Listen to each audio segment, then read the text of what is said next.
no moon. Agleri makani. Moon nine nde banke. Bialenne. Even malamaka. No une luo bunu no bunu kunu batalewa. Iba abu ben na unu. Unu ngochale ko right. Mi beni ne iwabu na den unu cholo. Mana. Mamili iwabu na unu cholo. Ancha ine bovu. Dika anyangu na galekwa. Ndeba ini nende no owesi.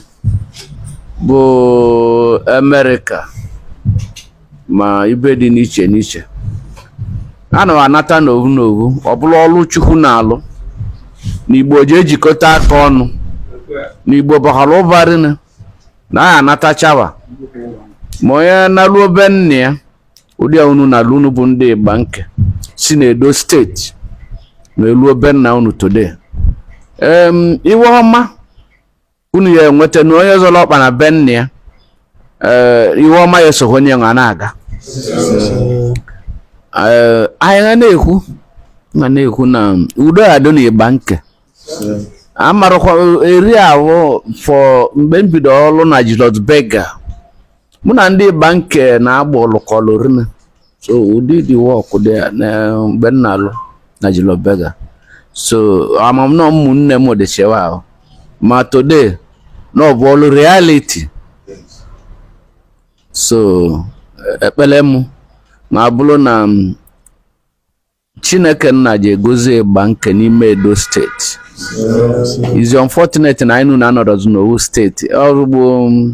Ọ dị political. No mmepe ka ọ bụ. Mana unu jekwe unu ya na be nna unu. Ebe abụba nna unu. Ibe nna unu si. So na udo dị. Gọọmenti na-enye ọkwa na Edo steeti. Enye unu ọkwakwa. N'ekpele iwe ọma unu bụ unu na-ana na bezigbo iwe ọma kunu bụ ana. Achọwa Governor of Edo State next. Na ọbụ unu ko yesu ya bata. Ụdị abụ anyị na-ekpekwu. Ibe nwa anyị nọ bụ isi Igbo bụ Aguleri na bụrụ na Obugad. Na oge na-etoro aka na President of Nigeria isikwu n'ibe ngepụta. Nigeria na-adịzi na mma ni. Nigeria na-adịzi na mma. Maka na-ekenye emenyere ndị iru, emenyekwa ndị azụ. N'owu country ka anyị bụ. So Chineke nna ekene ka anyị nye gị na ụmụnna anyị bịa. And na anyị nabataliwa. Ka idu ewe gozie ewe n'owu. Anyị na-ekwu ya na ava nke nna na nke ọkpara na nke mmụọ nsọ.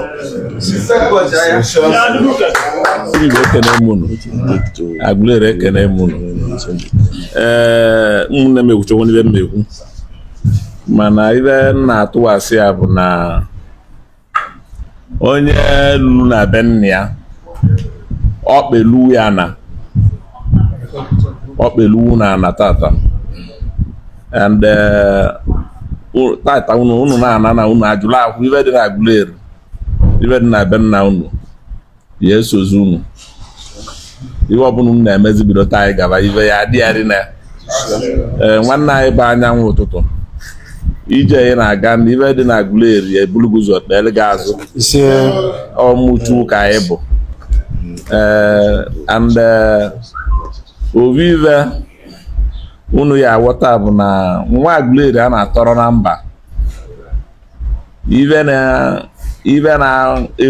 nwere na asị na ibe ọbụla na-awapụ ana ya epu ome. All that spirit na nwa Aguleri a na-atọrọ na mba. All spirit ahụ nọ ngebe anyanwụ n'ime. Iwe na-achọ ụmụnne anyị n'ebe ọbụla ba nọ. Anyị wee na-ekwu sị na ọgọ elugo na Chukwu ebulugo ụzọ kpere gị azụ. Ọ ya adịle gị mmadụ na Chukwu egozi onye ọbụla. Daalụ ndụ na.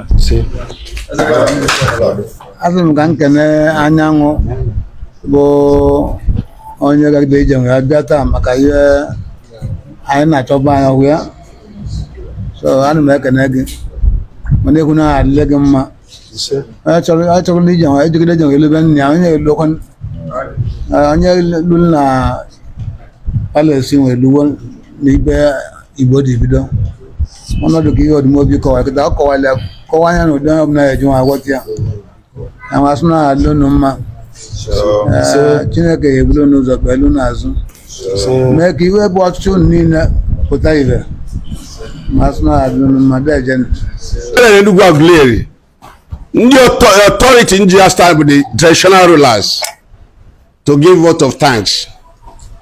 Ana m ekene anyị niile gbakọrọ ebe a because of this cultural transfusion.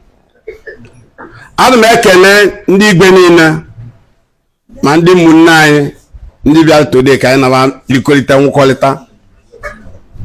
Eze ekpego ekpeleri nne and ana m achọ nwanne m nnekwu ibe ka ọ bụ anyị na-achọ nwanne eze anyị ji eje obodo oyibo every year ibe ezi America every day ụmụnne anyị aka a na-achọ nwa na-abịakwa ebe a and I believe na ekpele na-ekpe ebe a ka Igbo yikọta ọnụ ka Igbo bụrụ ofu ka Igbo mekọ nwanne o kwuru na Igbo ọbụla Igbo jere Igbo na-edevelopụ obodo niile Igbo ọbụla Igbo nọ bụ ka ọ dịla Igbo mma n'ebe a ka ọ dịkwara obodo ahụ mma n'ọsọsọ ndị Igbo bụ ndị na-eme ya na whole world a na-ezigbo ibe gọbụ na anyị na-enweta agamniru anyị si